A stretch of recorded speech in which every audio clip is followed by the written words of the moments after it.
But was it always coming? Over the last few weeks, the two leading politicians have traded harsh words, almost coming to a point of insults. Where does the country go from here? Let's listen to Duncan Kayemba as he gives us this journey. This statement is the National Super Alliance Coalition statement on the withdrawal of the candidature of Right Honorable Raila Amolo Odinga and His Excellencies Stephen Kalonzo Musyoka in the presidential elections scheduled for 26th October 2017. Kenya hii hatuwezi kuendelea kuumia ati kwa sababu tunazungushwa na watu wawili watatu.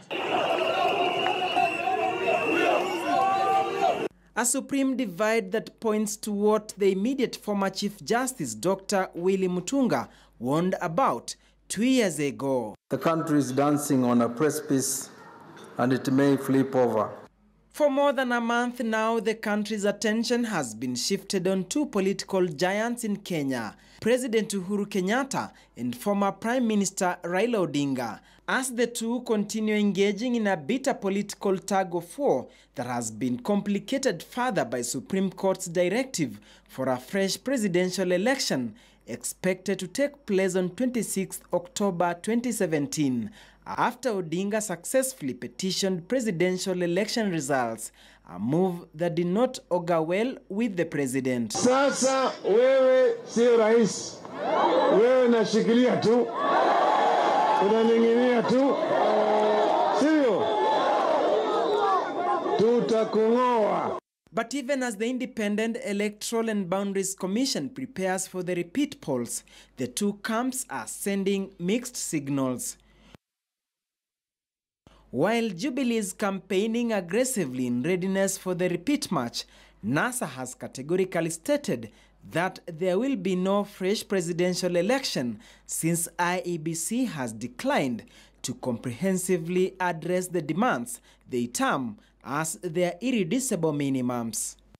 Aware of what might have ruined their would-have-been victory party in August, Jubilee, on its part, banking on its numerical might in Parliament, has quickly assembled a controversial select committee that is moving with lightning speed literally to amend electoral laws ahead of the repeat polls, causing further divide in the country.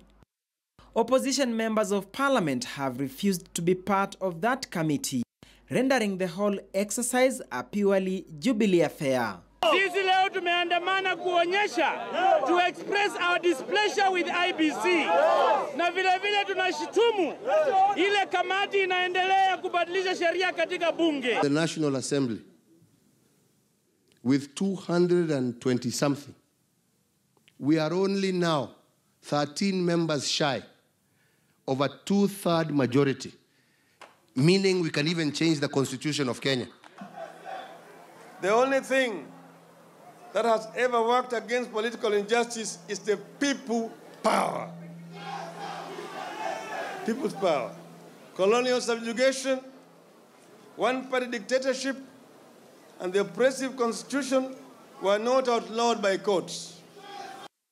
Tough political positions that are now causing jitters across the country. As Jubilee amends the election laws in Parliament, NASA has resorted to weekly countrywide protests in a bid to force resignation of a section of IEBC officials over the bungled presidential election. We now find ourselves sharply divided between those who want us to accept and move on and those who are not prepared to live under authoritarianism of any kind. Dictatorships, once established, do not reform themselves. We belong to the category of those who refuse to give up our basic rights and civil liberties.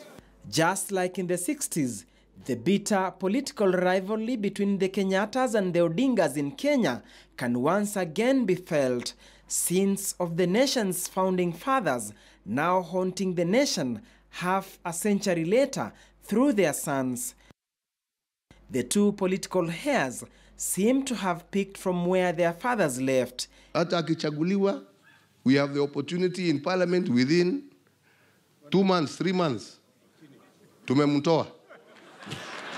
Tunamwambia Uhuru Kenyatta, Kenya hii si ya baba yako. Si yako. Our elites do not seem to have a consensus on what it is in the national interest and how to build our nation and state under the 2010 Constitution.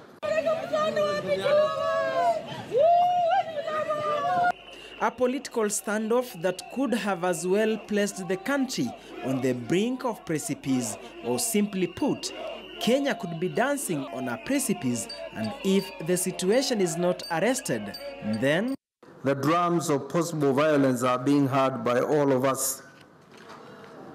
And if you haven't heard them, then you don't know anything about this country.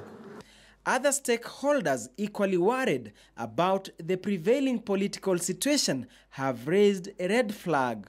We note that since the Supreme Court ruling, the political class has put the country on an edge by their constant grandstanding over issues that would otherwise be resolved through genuine engagement. We are deeply concerned by the deterioration in the political atmosphere and the impact that this has had on preparations for the election. For the last 6 months we have been politicking. The economy has slowed down in many areas, and the consequences are dire. We will face a lot of inflation, that is increase in the prices of goods. It's imperative that at this time the true leaders stand up, speak out, and lead in a direction that will lead this country out of this morass, out of the quagmire, and out of the swamp.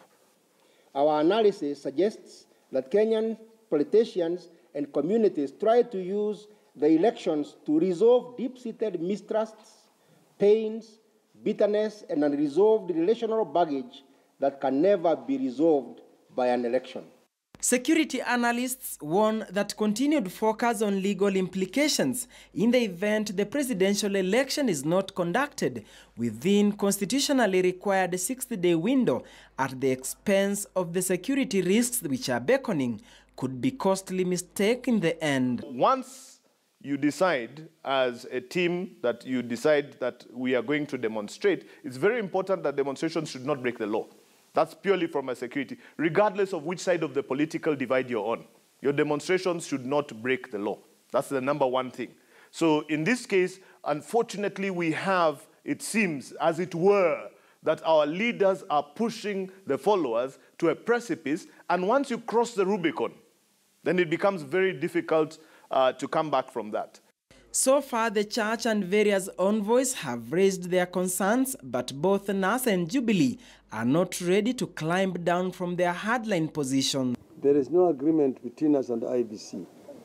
As you know, we had presented to IBC a very concise document outlining what went wrong and what we want to see rectified. If you are opposed to everything, you are opposed to commissioners, you are opposed to the secretariat, you don't want ballot papers to be printed, you do not want ICT, you don't want Parliament to carry out its mandate, then you are not a Democrat of any shade.